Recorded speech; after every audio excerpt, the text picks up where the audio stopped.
Esta isla existe y está prohibida entrar en ella. Está frente a Venecia. Se llama Poveglia. Y durante siglos, nadie sobrevivía después de llegar aquí. En los años 80, el gobierno italiano permitió que un pequeño equipo entrara para inspeccionar el antiguo hospital abandonado. El edificio estaba vacío, pero los registros mostraban algo extraño. Las camas estaban alineadas, como si los pacientes hubieran desaparecido al mismo tiempo.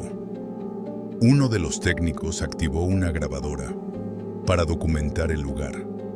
Al revisarla después, escucharon pasos, respiración y una voz que decía: "No se vayan". Nadie estaba hablando. Desde ese día, la isla volvió a cerrarse, para siempre.